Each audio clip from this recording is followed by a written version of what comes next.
Então, gente, eu e a Lidiane Scarrone, que é fisioterapeuta e obstetra, viemos aqui hoje para conversar com vocês sobre parto ativo, que é um conceito velho, mas no Brasil pode ser que seja novo, ou pode ser que muitas pessoas apenas não conheçam com esse nome, e a gente vai explicar um pouquinho mais para vocês sobre isso. Também a gente está com um projeto que chama Gravidez Descomplicada, que é um curso online, 100% ao vivo e interativo para discutir esse e outros temas mais, desde todos os sintomas da gravidez, preparação para o parto, parto e pós-parto. Exatamente, bem completo, né, Jana? Então, essas lives a gente tem feito porque a gente já fazia, mas agora com o intuito de buscar mais interação de vocês. A gente tem percebido quais são as dificuldades, as dúvidas, e a gente misturou tudo isso num combo, né? E montou o nosso projeto, ficou um curso bem legal. E hoje a gente vai conversar um pouquinho sobre isso com vocês, então. Vamos lá, né, Jana? Então, pessoal, quem aí pode comentar aqui nos comentários o que imagina que seja parto ativo? Podem falar aqui se vocês já tinham ouvido falar sobre isso, se nunca tinham ouvido falar. Eu vou iniciar um pouquinho, então, contando um pouquinho da história do parto, né? Para a gente entender da onde que veio e por que a gente tem tantos temas, né? Hoje eu até coloquei um videozinho ali do Bruno Gagliasso e da Gil, que é justamente para instigar, né? Falando sobre parto humanizado. Parto humanizado, para a gente que trabalha com isso, parece que já é um conceito muito difundido e muito claro. Mas aí a gente vê aí um casal de celebridades grávidos, né? Que não tinham tanta clareza sobre esse conceito assim. Então, vou contextualizar um pouquinho historicamente para vocês entenderem, né? O parto, ele é um evento natural, óbvio, né? O ser humano nasce assim desde sempre. E por muitos anos ele foi um evento familiar, né? Então, as pessoas pariam em casa com ou uma parteira da comunidade ou as mulheres da família, mas em geral era a mulher parindo cercada pelas outras mulheres. A gente tem muitos relatos, né, de como isso acontecia, e tem muitos instrumentos também, tem museus hoje aí pelo mundo que mostram a forma como isso sempre foi feito, né? Então, a gente tem cadeiras de parto de madeira entalhada, cheia de adornos. A realeza colocava pedras preciosas na cadeira de parto, porque era um instrumento que ia passando como uma relíquia de família, assim. Então, era uma cadeira com um buraco no meio para a mulher parir ali. Então, por muitos anos, esse era uma das principais posições para se parir, né? Sentada naquela cadeirinha. Aí o que aconteceu é que a parteira que acompanhava o parto, ela ia para casa da mulher quando a mulher começava a sentir as dores. Muitas vezes ela não sabia se aquele bebê estava vivo, se não estava, não tinha como acompanhar o trabalho de parto, monitorar, escutar o bebê, né? Esses instrumentos foram sendo desenvolvidos com o tempo. Mas teve um período, então, que essa forma de parto trazia para a mulher e para o bebê alguns riscos, né? A gente tinha índices grandes de morbidade, né? Que são doenças relacionadas ao parto ou até mortalidade, né? Tanto materna quanto do bebê. Então, chegou um tempo onde a medicina evoluiu e daí eles viram, opa, peraí, tá morrendo muita gente de parto, então vamos trazer esse povo para o hospital, que daí aqui a gente consegue controlar o ambiente e assim vai morrer menos gente. Aí foi isso que aconteceu, né? Então, o médico se apossou disso, né? Então, a mulher foi tirada lá da casa dela, onde ela paria com a família em volta, com as mulheres da família dela, E foi para um hospital, foi sozinha. E aí os médicos também foram estudando e foram sendo treinados, e para eles ter um controle do parto, na verdade, surgiu um instrumento do fórceps, né? Que hoje a gente conhece, aquele ferro para tirar o bebê. E aí, para o médico conseguir utilizar esse instrumento, porque o que eles pensavam? Ah, os bebês morrem porque o parto demora muito, então se a gente conseguir puxar esse bebê não vai morrer. Isso que eles achavam, né? E para passar o fórceps, a mulher tinha que estar como? Deitada. Como é que na cadeira de parto, como é que tu vai passar o ferro lá por baixo, né? Não dá. Então, a partir disso, a mulher foi colocada numa posição que o nome científico a gente chama posição de litotomia, que nada mais é a mulher totalmente deitada, com as perninhas elevadas, e o médico lá na frente dela para receber o bebê. E quando a mulher, então, passou para o ambiente hospitalar, ela perdeu um pouco do ambiente de intimidade, né? Imagina, antes ela paria só com pessoas conhecidas em volta, daí ela se viu sozinha lá no hospital, deitada numa cama onde ela não tinha domínio sobre o próprio corpo, né? Com o passar, ainda com o passar mais do tempo, foram surgindo intervenções e medicamentos que, como se anestesiassem essa mulher durante o trabalho de parto. Então, às vezes ela entrava no hospital, eles davam medicamentos que deixavam a mulher sem consciência. E aí, imagina, né? Essa mulher, então, tinha uns anestésicos, né, que tiravam o estado de consciência dela, ou seja, ela não conseguia nem se mexer e nem pensar o que estava acontecendo com ela, nem sentir o que estava acontecendo com ela. Quando ela acordava, ela tinha um bebê no colo dela. Na verdade, nem no colo, no berçário, né? Porque a mulher ficava num lugar e o bebê ficava lá no berçário. Então, ali na década de 60, mais ou menos, era assim que funcionava o nosso modelo de assistência obstétrica. E aí se viu que nem tão ao céu, nem tão à terra, né? O modelo lá das parteiras, onde elas não tinham instrumentos e conhecimentos para acompanhar o bem-estar da mãe e do bebê, não estava sendo positivo, mas, por outro lado, o modelo totalmente hospitalocêntrico, centrado no médico, né? Então, ela internava, ela se fechava e era o médico que assumia o controle de tudo, também não estava sendo tão positivo, porque também começou a ver que aquelas intervenções estavam fazendo mal ao bebê e à mulher também.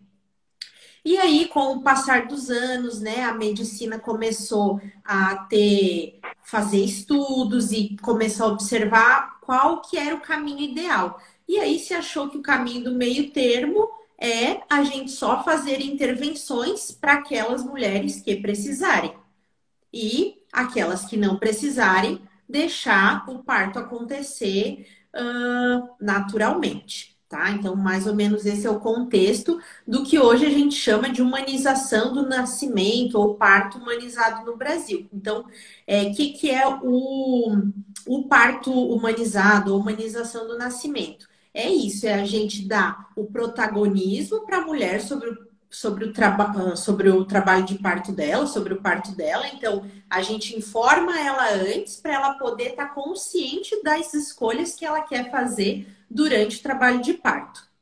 E todas essas informações são baseadas nos estudos mais modernos e nos melhores estudos que a gente vai tendo com o passar do tempo. Então, não é mais aquela coisa do achismo.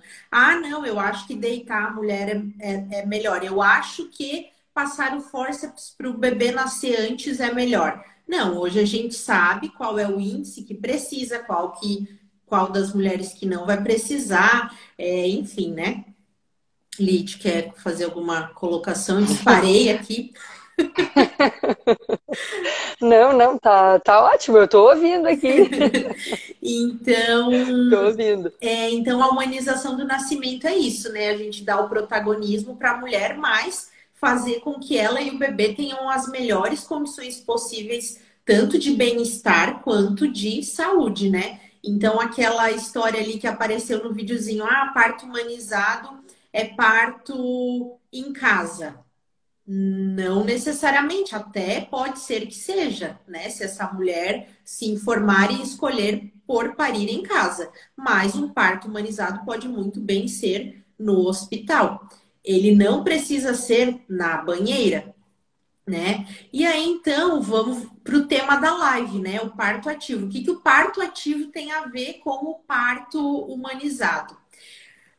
Se a gente for procurar na literatura internacional, a gente não vai ver esse termo parto humanizado em inglês, por exemplo.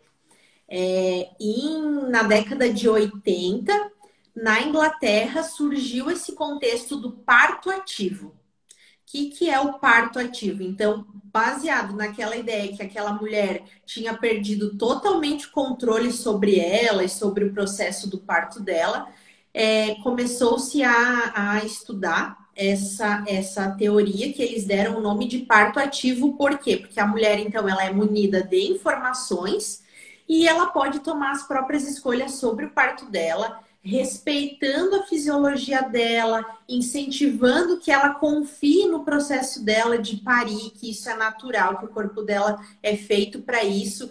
E, baseado nos estudos também, estão incentivando que essa mulher assuma o protagonismo sobre o parto dela, se torne mais ativa. Ativa em relação às suas escolhas e ativa em relação ao movimento. Porque o parto ativo traz muito isso. Então, a mulher, a gente não quer mais que ela fique interne no hospital, receba um soro e fique deitada com a perna para cima esperando o bebê nascer. Não. A gente quer que essa mulher vá se encontrando nesse caminho e se movimentando e achando as posições ideais para ela. Exatamente. E aí, então, o que tem a ver com o parto humanizado? É que no Brasil, o conceito do parto ativo assumiu o nome de parto humanizado. Então, na verdade, gente, eles querem dizer a mesma coisa, tá? Só porque no Brasil assumiu-se, então, que o que é chamado de parto ativo na Europa, que existe desde a década de 80, né? Então vamos lá, gente. Às vezes vão achar que parto humanizado é um modismo, é coisa nova, vai vir e vai passar. Não, já existe lá na Europa desde a década de 80 e hoje países, por exemplo, como a Inglaterra, isso é muito forte, né? Todo o sistema obstétrico deles é montado nesse conceito do parto ativo, que lá é chamado assim, para a mulher ser a protagonista do próprio parto. E aqui no Brasil, então, quando veio para cá, foi chamado de parto humanizado ou humanização do nascimento, mas os dois falam sobre a mesma coisa, então, que é essa nova ideia de dar poder para mulheres fazer as suas escolhas para que ela tenha um parto mais positivo, né? Tanto em termos de saúde física quanto emocional e mental. Jana, é bom até a gente ressaltar que, infelizmente, a gente teve que ter esse conceito, né? Trazer esse conceito também, porque, teoricamente, não deveria ser necessário, né? Em se tratando de parto, Isso. Era para ser sempre o protagonismo dessa mulher, essa mulher ter informação, liberdade de escolha, mas, infelizmente, como houve toda essa alteração, né, na ordem das coisas, de tirar de casa e o médico, né, enfim, o médico tomar o protagonismo dessa mulher e ter toda essa alteração, a gente teve que trazer um conceito, como se fosse lançar um produto para as pessoas olharem, né, com mais atenção, para as pessoas prestarem mais atenção. Porque tudo que é novo chama atenção, mas esse sistema deveria ser assim desde o início. E também da gente ressaltar que é muito comum que o parto humanizado não é um tipo de parto, né? A gente tem, ou se faz uma cesárea, que é uma cirurgia, ou se faz um parto vaginal, né? Que o bebê ele vai sair de dentro de você por essas duas vias, né? Ou através de uma cirurgia ou pela vagina, né? E a humanização, o termo humanização, ele abrange o quê? Você parir com mais qualidade, né? Com mais atenção e acolhimento. E isso independe da via de parto e independe da posição que você adota na hora de parir. Então, você pode ter um parto humanizado na piscina, na sua casa, na clínica, de 4 apoios, em pé, né? Não é um tipo de parto, porque a gente costuma escutar muito, né? Ah, eu quero um parto humanizado. Que bom, todo mundo deveria querer um parto humanizado, né? Então, para a gente tirar esse conceito equivocado de que é um tipo de parto. Não é. Infelizmente, é um conceito que foi colocado, né, Jana, acredito eu, justamente para a gente olhar com mais atenção, com mais ênfase para esse cuidado, esse carinho que deve se ter, né, na hora do parto. Exatamente. E aí, quando ele veio para o Brasil, teve muita crítica, assim, ai, mas é óbvio que é humanizado, porque se é no ser humano, é humanizado. E aí, hoje, então, tem gente que acabou ficando com esse conceito, e aí, às vezes a gente ouve assim, ai, não, eu quero ter parto, mas não quero essa coisa de parto humanizado. Gente, se você entende o conceito, qual é o ser humano que não vai querer um parto humanizado quando se entende que isso é um parto com mais qualidade, onde todas as pessoas em volta vão estar tentando ao máximo te proporcionar uma experiência positiva, né? Então, quem que não vai querer isso? Então, é bem importante. No Brasil ficou com esse nome, né? E, sei lá, tem os motivos aí para isso ter acontecido, né? E não somente o parto vaginal, né, Jana? Cesárea também pode e deve ser humanizada, né? Isso, e aí tem um conceito bem importante, que para ser humanizado não tem que ter um checklist, tá? Porque daí o que muitas pessoas pensam? Ah, então cesárea humanizada é aquela com luz apagada, musiquinha tocando e que o pai vai cortar o cordão do bebê. Pode ser, né? Mas, na verdade, a cesárea humanizada, pelo menos para mim, é aquela que a mulher ou precisou de uma cesárea, né? Ou ao longo do pré-natal, mesmo munindo ela de todas as informações, ela se acha na posição de que para ela, naquele momento, o melhor é fazer uma cesariana. E aí a gente tenta ao máximo proporcionar uma cesariana respeitosa, né? Não é exatamente quando a gente fala em parto ativo, onde a gente imagina essa mulher fazendo a força para esse bebê nascer. Claro, na cesárea é um pouco diferente, né? Porque ali ela vai estar mais imobilizada e é o médico que vai tirar. Então, não é a mesma coisa que ter um parto. Por isso que a gente incentiva tanto as mulheres a pelo menos passarem pelo trabalho de parto, pelo processo de parto, né? Pelo menos sem como fazer cesárea marcada, assim, a gente incentiva que pelo menos inicie o processo para que justamente você seja corresponsável pelo nascimento do seu filho, né? Isso traz um poder muito grande para a mulher e é por isso que a gente também incentiva tanto isso, além de ser o melhor, né? Tanto para a mãe quanto para o bebê. Mas é muito possível, dentro desse contexto, a gente fazer uma cesariana o mais humanizada possível e principalmente com indicações, né? Eu acho que o principal conceito de uma, vamos chamar, cesárea humanizada, é que não seja uma cesárea onde a mulher está desinformada, né? Que ela não vá para essa cesárea por medo, ou por não saber nada, ou porque fizeram ela acreditar que precisava daquilo, né? Enfim. E, Jana, em relação também às próprias vontades, né, dessa mulher.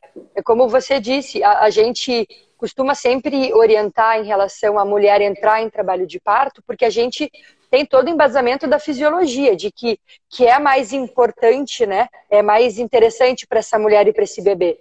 Mas a gente entende também que essa mulher possui suas escolhas, suas crenças, né, e muitas vezes essa mulher ela não quer ter um parto vaginal, ela quer uma cesárea. E se porventura ela opta por ter uma cesárea, a equipe deve acolher essa decisão, né? Sem pré-julgamentos. Essa mulher, ela pode querer que entre na cesárea o marido, ou ela pode querer que entre a mãe, ela pode querer o contato direto com o bebê, e é um direito dela, né? E quando a equipe, ela aceita sem pré-julgamentos essas escolhas, é uma equipe que atende a esse sistema todo de humanização que a gente está falando para vocês, de dar esse suporte para essa mulher, dentro do que ela está vivendo ali, ser uma experiência positiva para ela, né? Não ser uma experiência traumática ou negativa, né? E a gente entende que o principal pressuposto do parto ativo ou do parto humanizado é que a mulher seja protagonista, e se ela está informada e se ela toma essa escolha, eu posso estar cometendo uma violência com ela se eu ficar forçando ela a um parto normal. Isso, às vezes, a gente vê acontecer durante o processo do trabalho de parto. Às vezes chega um momento que ela fala: olha, para mim até aqui deu, e a partir daqui não tá mais legal, não quero mais passar por isso, né? Claro que isso a gente já falou com vocês em várias outras lives, que tem um momento no trabalho de parto que a maioria das mulheres vai pedir para sair, né? Mas a gente consegue, com a nossa experiência, com a ajuda do companheiro também e dela, identificar, né, se isso é uma escolha real ou se é uma escolha que ela está tomando, que faz parte da fase ali do trabalho de parto que ela está e que depois vai passar. Então, é bem importante, por isso que também é sempre importante, eu friso muito, né? O companheiro ou a pessoa que vai estar contigo no trabalho de parto, saber que existe esse momento no trabalho de parto, porque senão pode ser que tu peça e ele vai olhar para a equipe e dizer: ó, pelo amor de Deus, ela não quer mais, então faça alguma coisa. E às vezes não, né? Ela só tá pedindo uma ajudinha ali pro finalzinho do trabalho de parto, mas isso é assunto para outra conversa. Essa questão e essa informação realmente ela é fundamental para o homem e para a mulher, porque ali no momento do trabalho de parto, que a mulher fica vulnerável, e quando a gente falando em sentir dor, ninguém gosta de sentir dor, né? E o medo do desconhecido, essa vulnerabilidade toda faz com que ali, na verdade, quanto mais próximo do final, mas quando a gente começa a pedir para sair, Jana, é quando está bem pertinho do final, né? Na grande maioria das vezes. Exatamente. Então, de haver antes do parto essa conversa com a equipe responsável, com o parceiro ou com a parceira, para eles munirem vocês de um pouquinho mais de coragem e de paciência. Na verdade, paciência, porque coragem, né? A gente tem de sobra, mas eu digo de estender a mão ali para a gente suportar só um pouquinho mais, para que tudo aconteça como tem que acontecer. Lid, você que já teve suas experiências de parto, como é que você vê essa questão do parto ativo? Como que isso te ajudou nas tuas experiências? O que eu gosto de ressaltar, assim, Jana, já trazendo uma informação para quem tá nos assistindo, nos ouvindo, em relação assim, hoje a gente escuta muito falar no sentido de ativo, de movimento, né, dessas mulheres se movimentarem na hora do parto. Isso é excelente. Mas existe uma linha tênue aí no você fazer exercício de forma errada ou de você fazer exercício antes do tempo certo. Então, a gente divide ali o trabalho de parto em alguns momentos, né? De acordo com o espaçamento das contrações, toda aquela questão que a gente explica em consulta, vocês explicam em consulta, né? Mas dessas mulheres saberem que o movimento ele é sempre bem-vindo, mas esse movimento ele deve ser executado quando você sente vontade de fazer. Claro, a gente tem uma equipe que nos dá um suporte, mas a equipe ela não sente o que a gente sente. Então, primeira coisa, você tem que ouvir a equipe, mas antes de ouvir a equipe, eu sugiro que você escute você e o seu corpo, tá?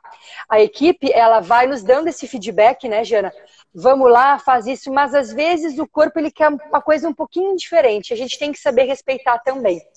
Então, quando eu falo com a Jana, eu costumo elogiá-la, né, em relação à assistência do meu segundo trabalho de parto, que ela ela ficou me olhando, né, respeitando ali o que o meu corpo pedia para fazer, e sem intervir, Lide, faça força, ou Lide, mexa a perna. O corpo, ele vai meio que te dizendo o que você tem que fazer, né? E a gente vai se entregando, e a gente vai fazendo. Então, a questão do parto ser ativo, o que eu diria para vocês? O movimento, ele é fundamental, mas ele não é fundamental desde o início. Porque senão você entra em trabalho de parto, fase latente, sei lá, e já quer subir numa bola e pular na bola e agachar na bola. E isso, ao invés de te ajudar, muitas vezes te atrapalha, né? Você fica uma parturiente extremamente cansada, e quando a gente realmente precisa de um corpo com um pouquinho mais de disposição e movimento, você já está exausta. Então, um pouquinho de calma aí, né? A importância da equipe multidisciplinar e das consultas que antecedem ao parto são pensando nisso, né, Jana? De acalmar um pouquinho essa nossa ansiedade. Isso. Porque senão você começa a ter contração ou a bolsa rompe e você sai a agachar. E não é bem assim. E não é bem assim. A bola, o banquinho, todos os recursos que a gente tem hoje em dia, eles são excelentes quando bem aplicados. Né? Como tudo, né, Jana? Como qualquer intervenção que porventura vocês necessitem fazer, são positivas somente quando bem aplicado. E então, para falar dos meus, assim, eu penso que a experiência, o vivenciar as duas gestações, elas... Na primeira foi meu teste, né? E na segunda, digamos, que eu já tinha passado, foi um pouquinho mais tranquilo como eu lidei com as minhas emoções. Então, vou trazer a experiência mais da Maitê, que foi mais recente, Jane, que você estava comigo também, né? Da gente, além de respeitar o que o corpo pede, a gente ter uma equipe que respeita as nossas escolhas, e entender que tem um momento que a gente sente a necessidade de ficar mais só, mais calma, mais parada, e tá tudo bem. E vai ter aquele momento que você vai sentir a necessidade de vocalizar, de emitir som, de abrir a boca, e tá tudo bem também, que a gente não tem que ter vergonha. E vai ter aquele momento depois que a gente vai ter vontade de mudar a postura, e a gente vai ter que ir respeitando. Né? E cada mulher tem toda mulher vai passar por essas fases, e talvez a minha fase de ficar quieta seja mais longa que a sua, né? E é isso, eu sempre fico na tecla, né, Jana, da informação, de entenderem que o movimento, que se ser ativa é fundamental, mas não quer dizer que você tenha que ser ativa, se movimentar o tempo todo, né? Uhum. E outra coisa bem importante que eu lembrei a partir do que tu estava falando, assim, que hoje a gente tem os dois lados, né? Pode ter a pessoa que não tem noção do que está acontecendo com o corpo dela e vai para a maternidade, vai parir, né? E tem aquelas que se preparam muito, estudam muito e sabem tudo o que vai acontecer. Só que a gente não pode esquecer nunca. E o movimento do parto ativo, o livro do parto ativo, que eu recomendo muito que as gestantes leiam, é que, em primeiro lugar, tem a sua conexão com o seu corpo. Então, às vezes, tu faz todo um script do parto ou das posições que tu pode fazer, não sei o quê, e tu não tá ouvindo o que o teu corpo tá pedindo naquele momento. Eu falo pra Lid que era lindo ver ela em trabalho de parto, porque a gente sabia da posição da bebê dela, e ela mesmo sozinha, ela ia fazendo uns movimentos com o corpo que eu sabia que estavam ajudando aquele bebê a fazer o caminho dele para ele chegar. Então, essa sabedoria e essa conexão com o próprio corpo também é legal a gente trabalhar desde sempre, né? Mas se vocês que estão aqui nos ouvindo ainda não têm esse hábito, é muito importante desenvolver isso, né, ao longo da gestação. Então, o que o meu corpo está pedindo? O que eu quero fazer nesse momento? Porque no trabalho de parto, talvez, se a gente identificar que precise alguma coisa, pode ser que a gente sugira algum movimento que a gente acha que vai ajudar. mas às vezes o teu corpo sabe muito mais do que a gente que está de fora. Então, se você fizer sozinha, maravilhoso, né? Até porque, né, Jana, a gente veio ao mundo, as gerações que nos antecederam, elas nasciam sem um obstetra antes, né, a mulher, ela ia, o bebê nascia, né, Sem toda enfim. essa E teoria, claro, né? sem toda essa teoria. É óbvio que o positivo e a importância da teoria e das nossas profissões é que a gente vai aprimorando, a gente diminui riscos, a gente diminui índices de coisas negativas, né? Mas a gente também não pode esquecer em momento algum que sem qualquer profissão antes nascia-se um bebê, né? Era a mulher sozinha numa casa enfim, numa cidade do interior, com a mãe do lado, com uma vizinha do lado, e o bebê ele nascia. Então, eu sempre gosto de usar aquela frasezinha, até tá no nosso, que a gente colocou na divulgação do nosso curso lá no Simpla, né? Que é, as mães sabem parir, e os bebês sabem nascer, e o parto é fisiológico. E a gente veio depois, as nossas profissões vieram depois para aperfeiçoar, para facilitar, que ótimo, né? Mas que a gente nunca se esqueça dessas 3 frases, que antes de tudo, o bebê ele vinha ao mundo de alguma forma, né? Com Até porque certeza. a mulher, quando ela se prende muito a essa questão da teoria, do passo a passo, tem mais chances de um parto também com mais frustrações, né, Jana? Porque às vezes você estuda que a melhor posição, por exemplo, é a de cócoras, e chega lá na hora, você não se sente bem de ficar de cócoras. Eu, por exemplo, eu estudo, né, eu trabalho com isso, a gente sabe que na literatura, hoje em dia, a posição de lado, menos riscos de lesão ali no assoalho pélvico, que também a gente facilita a saída desse bebê, porque o sacro ali, ele tá livre. Eu fiquei de lado, Jana? Não. Eu não senti vontade de ficar de lado. Lembra? Eu fiquei em pé. Não foi? E eu fui fazendo as posturas que eu ia sentindo necessidade e vontade de fazer, e mesmo assim a Maitê nasceu. Entende? Então, pra gente não se cobrar tanto, né, Jana? A gente trabalhar emoções, a gente trabalhar esses outros conceitos, essas outras informações, e lá na hora se entregar. Exatamente.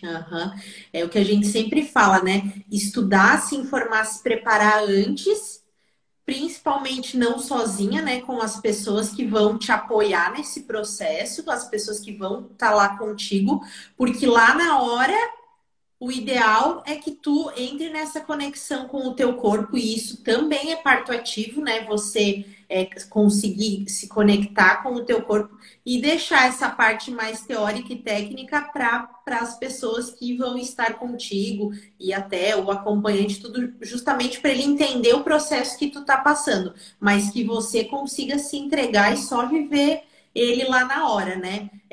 Deixar a teoria para trás. A teoria é muito importante para você chegar até lá e não se assustar com o que você vai viver, né? Para saber, não, isso está acontecendo, porque também tu não vai ficar inconsciente o tempo todo, né?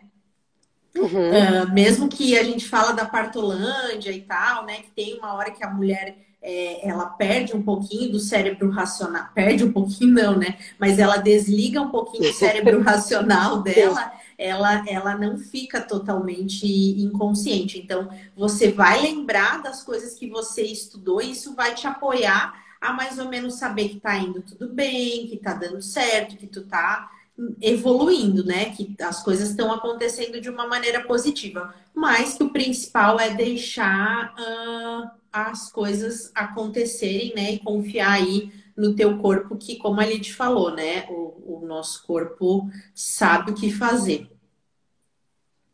Eu não sei se as mamães, se as gestantes que estão nos vendo, se tem alguma dúvida também em relação a esse assunto, daí para a gente responder agora. A gente vai abordar bastante isso no curso também, né, Jana?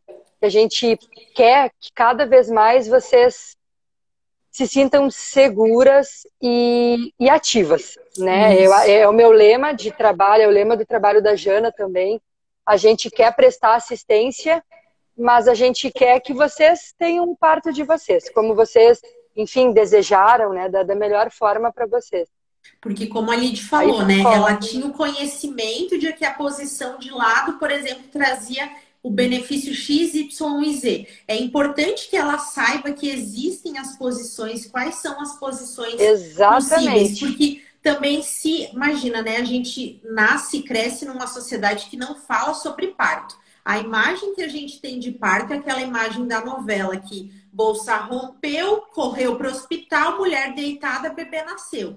Se a gente não constrói as outras imagens possíveis, se a gente não vai aprendendo as outras formas com que isso pode acontecer, fica muito mais desafiante para lá na hora o nosso corpo saber o que fazer. Na consulta com a Lid, da minha fisioterapia pélvica agora, preparatória para o parto, eu adorei que tu me falou, Lid, não, começa a treinar desde agora, respirar soltar o ar pela boca, porque o que a gente faz? A gente nunca solta o ar pela boca, chega lá no parto e fala, agora então, todas as respirações você vai soltar o ar pela boca. Então, a gente precisa desse preparo e aprendendo isso ao longo da gestação para lá na hora conseguir se desligar e deixar o corpo fazer aquilo que a gente ensinou para ele ao longo dos 9 meses, né? Exatamente. E de tudo, né, Jana? Desde a respiração a desde, como você falou, a gente não é uma receita de bolo, né?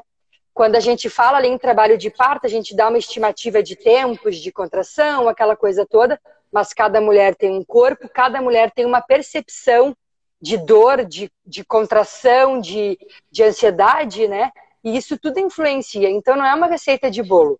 Não tem como você, eu quero parir nesta posição. Não, isso não existe, né? Existe você ter uma vontade de passar pelo trabalho de parto e tentar um parto vaginal, que é o fisiológico, e a gente alimenta, né, esse desejo de vocês, a gente transmite mais coragem e segurança para vocês, mas na hora lá, se precisar de um plano B, de um plano C, de um plano D, você tem que estar ciente que eles existem, né? E você e o seu companheiro ou sua companheira, porque assim fica tudo mais leve lá na frente. Isso aí. Que mais? As meninas estão quietinhas hoje, tem dias que elas não param de... Pediram para deixar dias que não param de falar. Deixaremos. Deixaremos. Nem vi nosso tempo ali. Sempre voa, Jana, não é possível que a gente fale tanto. Aqui tá falando sobre o parto na água, tenho a sensação de que será mais tranquilo. Não, realmente a água ajuda muito, né? A maioria das mulheres se sentem mais relaxada. É uma técnica que a gente usa para alívio de dor durante o trabalho de parto, né? Então, ele pode aliviar a dor. E segundo, se a gente pensa que ele te relaxa as musculaturas, então ajuda o trabalho de parto a fluir muitas vezes de uma maneira mais rápida. Sempre eu gosto de colocar rápido entre aspas, porque rápido não significa nada. Mas sim, pode ajudar. E fora isso, tem a outra questão do nascimento do bebê também, que tem teorias que falam que a transição, imagina o bebê vive num ambiente de água, né? E de uma hora para outra ele muda, vai para um ambiente que é ar. A hora que sai a cabeça ali, tudo seco, né? Então, essa transição é bem abrupta para o bebê, não é, né, o que a gente estuda e imagina, e tem processos que nos revelam que não é algo suave. Então, que na água esse processo de transição para o bebê poderia ser mais gradual e mais ameno para ele também. Por isso que se fala bastante sobre utilizar, né, a imersão na água para o trabalho de parto e parto. E assim, né, Jana, às vezes, dependendo onde essa mulher vai parir, às vezes não existe, não tem a banheira. Então, de você usar os recursos terapêuticos que você tem. O chuveiro saindo uma aguinha morna do chuveiro já vai te relaxar. Talvez não necessariamente o bebê vai nascer imerso na água, mas você vai estar mais relaxada. Você pode sentar ou numa bola ou numa cadeira com a aguinha quente caindo ali nas costas. Porque a gente tem sempre que lembrar que para esse bebezinho nascer, por mais que pareça irônico, né, a gente tem que estar relaxado, porque a gente precisa que os músculos facilitem a saída desse bebê. E para eles facilitarem é através do processo de relaxamento muscular, né? Então, uma água quente sempre ajuda, não precisa ser somente a banheira. Uhum. E igual a Lid falou do chuveiro, né? Igual a Lid falou do movimento, que não é movimento desde o início, também não é chuveiro desde o início. Então, é muito importante que vocês saibam, conheçam as fases do trabalho de parto para saber qual recurso é melhor utilizar em cada fase. Claro que se teu corpo estiver pedindo e não tá na fase que você tinha visto que era o ideal, ok. Mas pode ser que, se não utilizado no melhor momento, ele acabe atrapalhando em vez de ajudar. Exatamente. O bebezinho, gente, a gente se movimenta, né, para facilitar a descida desse bebê, mas o bebezinho lá dentro, ele não está dormindo, ele também está se movimentando para sair. Ele também sabe que vai nascer. Então, vai existir um momento que ele vai estar em alguma altura dentro de você, depois ele vai para outra e depois ele vai para outra, né? Para a gente falar assim de forma leiga. E de acordo com a altura onde ele está, vai ser uma vontade que você provavelmente sinta. Jana, ali uma pergunta que eu acho que é melhor você responder. Eu acho que tu responde essa e a gente dá o nosso tchau. Encerra, né? Vamos lá. Então, sobre as intervenções, o ideal é que sim, a mulher sempre fosse consultada antes.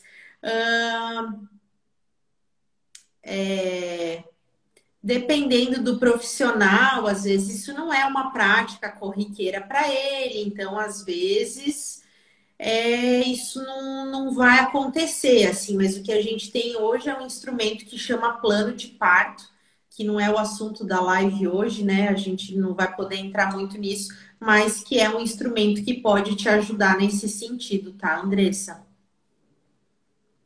Exato, e conversar com a obstetra dela antes, né?